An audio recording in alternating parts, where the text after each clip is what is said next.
Welcome to study pieces channel. सभी दोस्तों को नमस्कार। चलिए आज हम जो टॉपिक कर रहे हैं 9, 10, 11, 12 तारीख का जो भी इम्पोर्टेंट करंट अफेयर है उसको डिस्कस करते हैं। ज़्यादा न्यूज़ तो नहीं है लेकिन कुछ जो इम्पोर्टेंट न्यूज़ है उसको कवर करते हैं। तो पहला है कि invasive species can be benefited from extreme weather.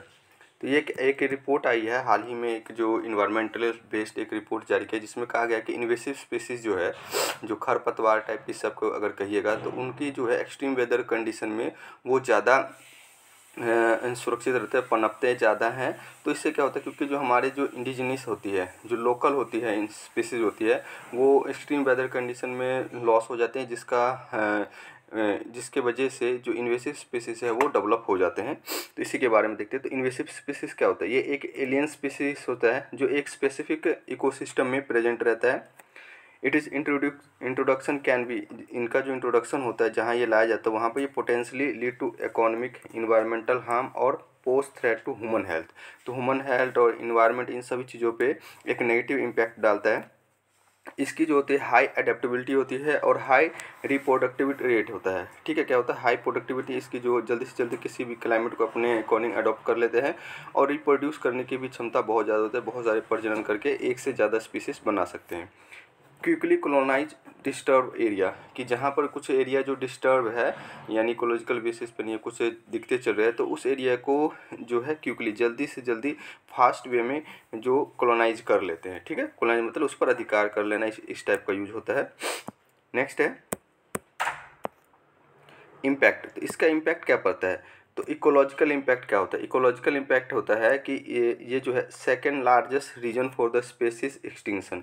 जो स्पेसीज एक्सटिंक्ट हो रहे हैं, ख़त्म हो रहे हैं, लुप्त हो रहे हैं, विलुप्त हो रहे हैं, तो उसमें जो सबसे ज़्यादा जो है ये जो एलियन स्पीसीज और जो इन्वेसिव स्पीसीज है उसका रोल सबसे ज़्यादा रहता है। ये कहता है इनमें जो बायोडाइवर्सिटी को रिड्यूस करते हैं, competing with the native organism, जो लोकल जो ऑर्गेनिज्म होते हैं, लोकल जो स्पेसीज, उसके साथ बहुत ज़्यादा कंपटीशन होता है रिसोर्सेज को लेके, और अल्टरिंग द हैबिटेट, और हैबिटेट जो होता है उसके हैबिटेट को चेंज कर देता है। इकोनॉमिक इम्पैक्ट क्या होता है? अगर एक रिपोर्ट के माने तो लगभग 423 बिलियन एनुअली जो हो 2019 के अंदर जो लॉस हुआ है, इकोनॉमिक लॉस हुआ है इन्वेसिव स्पीसीज के कारण। फूड सिक्योरिटी भी आएगी, क्योंकि अगर जो इन्वेसिव स्पीसीज जो होता है उसका सबसे ज़्यादा इफेक्ट जो पड़ता है क्रॉप लॉस और degraded the soil quality. Soil quality और क्रॉप लॉस होगा तो फूड सिक्योरिटी की जो कंडीशन उत्पन्न होगी। हेल्थ इफेक्ट अच्छा फूड अवेलेबल नहीं रहेगा, फूड की शॉर्टेज हो जाएगी, तो ये क्या होता है? और इसमें जो इन्वेसिव स्पीसीज जो है vector for the infection disease, कि इन्फेक्शन डिजीज़ के एक वेक्टर के रूप में काम करते हैं। तो ये सारे इसके इम्पैक्ट होते हैं, इन्वेसिव स्पीसीज के इम्पैक्ट होते हैं। आप मेंस के अंदर भी इस पॉइंट को यूज़ कर सकते हैं कि इन्वेसिव स्पीसीज जो एलियन स्पीसीज जो होते हैं तो उसके क्या नेगेटिव इम्पैक्ट होते हैं, तो इन्वायरमेंट पे क्या इम्पैक्ट पड़ता है, इकोनॉमी पे क्या इम्पैक्ट पड़ता है, फूड सिक्योरिटी पे क्या इम्पैक्ट पड़ रहा है, और हेल्थ पे क्या इम्पैक्ट पड़ रहा है। तो ये आप ऐसे पॉइंट ऐड कर सकते हैं उसमें। नेक्स्ट है, अभी हाल ही में जो chief commissioner of the person with disability to promote accessibility and right to differentiable के राइट टू डिफरेंशिएबल जो होते हैं, विकलांग जो लोग होते हैं, उनके राइट के लिए एक 2 जजमेंट दिया है। तो इसमें 2 जजमेंट कौन कौन से है? तो पहला ये है कि जितने भी गवर्नमेंट ऑफिसर है, गवर्नमेंट ऑफिस है, उसको रिलोकेट करना, जिसके टॉप फ्लोर पे होती है, यानी 4-5 फ्लोर पे अगर बिल्डिंग है उनकी, तो उन ऑफिसों को जो डिसेबल पर्सन है उनके लिए ग्राउंड फ्लोर पर वो व्यवस्था सेम फैसिलिटी के साथ प्रोवाइड करा सके।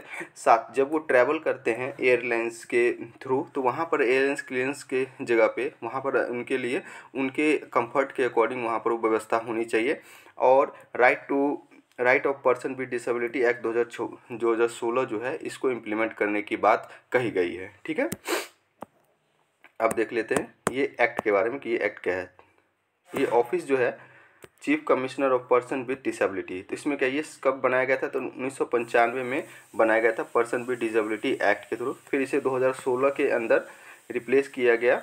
ठीक है, chief commissioner of the person with the disability and 2 commissioner, जो चीफ इलेक्शन कमिश्नर की तरह एक चीफ इलेक्शन कमिश्नर होता है और 2 जो उनके एसोसिएटेड होते हैं, उसी प्रकार से यहाँ पर भी 3 मेंबर की कमीशन बनाई गई है। ये किसके अंदर आता है? तो मिनिस्ट्री ऑफ सोशल जस्टिस और इन्वायरमेंट के अंदर आता है ये पर्सन विद डिसेबिलिटी एक्ट। ठीक है, चलिए नेक्स्ट चलते हैं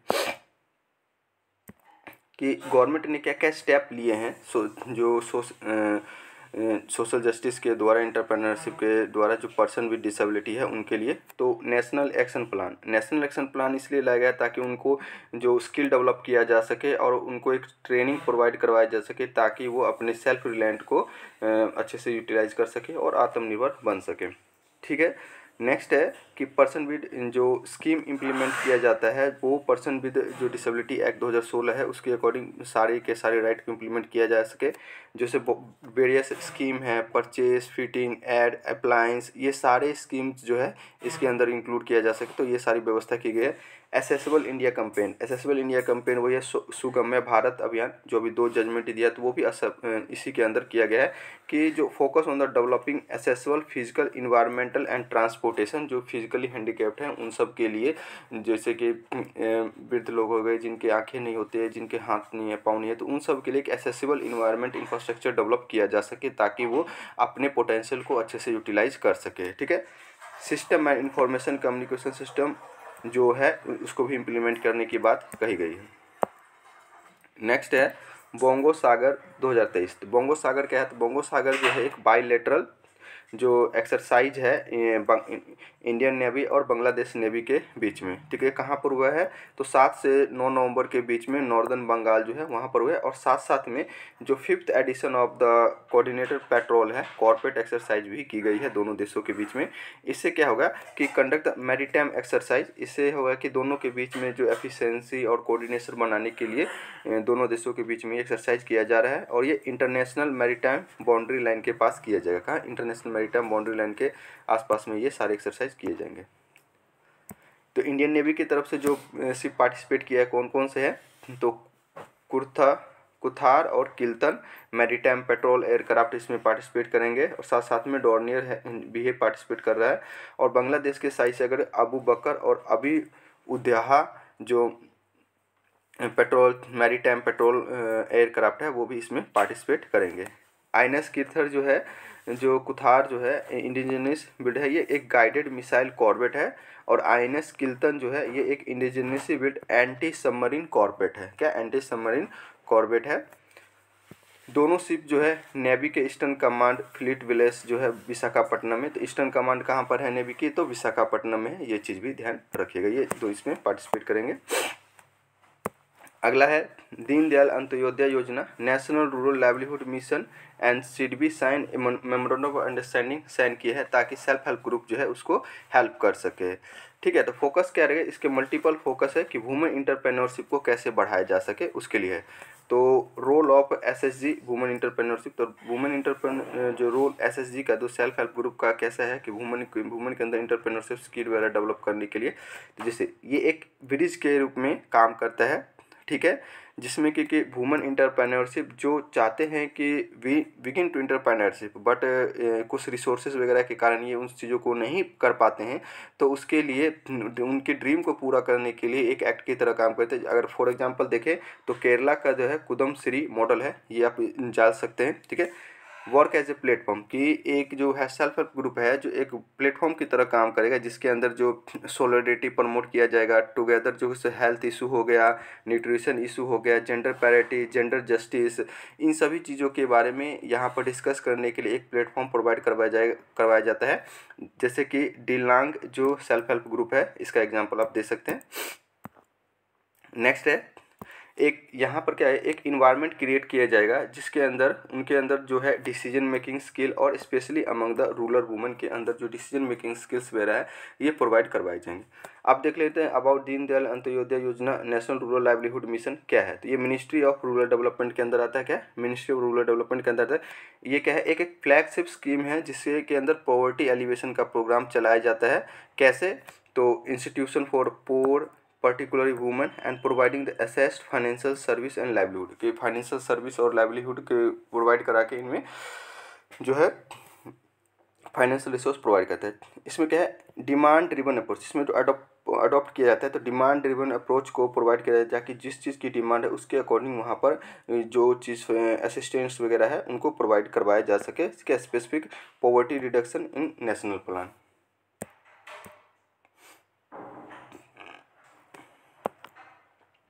आगे देख लेते हैं कि किसके साथ टाइप किया है। ठीक है। तो सीडीबी के बारे में हम लोग देखते हैं, स्मॉल इंडस्ट्रियल डेवलपमेंट बैंक। तो स्मॉल इंडस्ट्रियल डेवलपमेंट बैंक क्या होता है, तो देखते हैं जिसके साथ टाई अप हुआ है अभी। तो small scale industrial development bank CDB bank जो है एक प्रिंसिपल फाइनेंशियल इंस्टीट्यूशन है जो कि प्रमोट करता है financing and development of the MSME sector. MSME sector के प्रमोशन और डेवलपमेंट के लिए ये वर्क करता है। ये मिनिस्ट्री ऑफ जो फाइनेंस है इसके अंदर आता है। इसकी इस्टेब्लिशमेंट कब किए थे, तो 1990 में की गई थी इसकी इस्टेब्लिशमेंट, 1990 में। जो पहले तो होली ऑन बाय किसके द्वारा, इंडस्ट्रियल बैंक ऑफ इंडिया जो है इसके द्वारा ऑन किया जाता है इसको।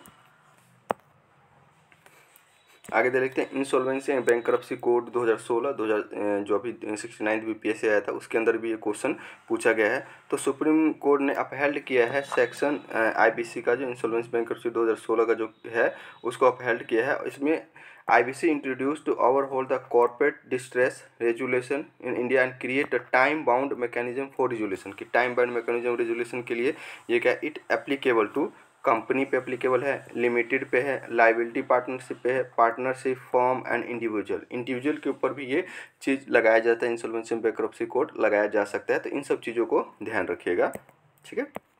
नेक्स्ट देखते हैं ये क्या प्रोवाइड करता है। तो जो नेशनल एक्शन लॉ ट्रिब्यूनल है उसको असिस्ट करता है। नेशनल एक्शन असिस्टेंट ट्रिब्यूनल जो एसोसिएट ट्रिब्यूनल है उसको ये असिस्टेंट प्रोवाइड करवा जाता है। और insolvency and bankruptcy code India as a regulatory body for the insolvency and protection, insolvency professional agency and information and utility, इन सभी चीज़ों को जो ये कंबाइन करके ये एक प्रॉपर रेजुलेशन जो हमारे देश में जो इंसॉल्वेंसी बढ़ रही है उन सबको रिड्यूस करने का काम करती है, ठीक है।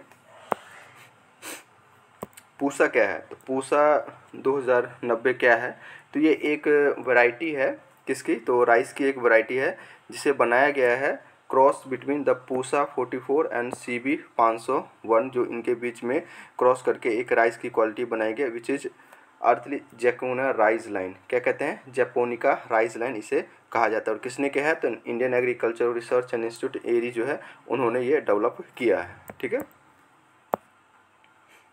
सोफिया क्या है, तो सोफिया एक जो है stratospheric observatory for the infrared astronomy, infrared astronomy के लिए है। ये क्या करेगा कि तो वीनस के जो ऊपर है कि वहाँ पर ऑक्सीजन की मात्रा है कि नहीं उसको चेक करने के लिए ये मिशन स्टार्ट किया गया है। ये एक world largest airborne astronomical observatory है। क्या, एस्ट्रोनॉमिकल ऑब्जर्वेटरी है। ये जर्मनी और नासा के जो बीच का एक जॉइंट प्रोग्राम है। ये क्या करेगा, डिटेक्ट करेगा atomic oxygen in the atmosphere of Venus through the SOFIA airborne observatory, ठीक है। चलिए नेक्स्ट देखते हैं, वीनस के बारे में थोड़ा देख लेते हैं कि वीनस क्या है। तो वीनस क्या है, तो वीनस एक अर्थ की ट्विंस इसे कहा जाता है। ये second planet from the sun and earth nearest to planetary neighbour, जो सन और अर्थ के बाद जो सबसे नियरेस्ट प्लानट है ये वीनस है। ये वीनस जो है अनलाइक अर्थ जो है रोटेट ईस्ट टू वेस्ट, जो अगर अर्थ की बात करें तो हम ऐसे रोटेट करता है ये अर्थ, अगर देखें तो वेस्ट टू ईस्ट रोटेट करता है, ऐसे रोटेट करता है। लेकिन अगर वीनस की बात हम करेंगे तो वीनस जो है वो ऐसे रोटेट करता है ईस्ट टू वेस्ट, यानी ईस्ट टू वेस्ट यानी क्लॉकवाइज करता है। और अर्थ कैसे करता है, तो अर्थ जो करता है एंटी क्लॉकवाइज करता है। क्या, अर्थ एंटी क्लॉकवाइज करता है और वीनस जो है क्लॉकवाइज रोटेट करता है ईस्ट टू वेस्ट। इसके पास ना तो कोई मून्स है ना ही रिंग है। ये हॉटेस्ट प्लैनेट है due to run away the greenhouse effect, कि यहाँ पर बहुत सारे ग्रीन हाउस गैस इफेक्ट जो run away greenhouse effect gas जो है वहाँ पर नहीं है। इसके कारण से यहाँ पर जो है बहुत सारे जो हॉटेस्ट प्लैनेट ये एक कंसिडर किया जाता है, ठीक है, क्योंकि यहाँ पर लेयर नहीं है, ठीक है। बाकी हम लोग नेक्स्ट वीडियो में मिलते हैं, तब तक के लिए जय Hind. Thank you so much, आप लोग देखते रहिए, मिलते हैं नेक्स्ट वीडियो में। जय हिंद।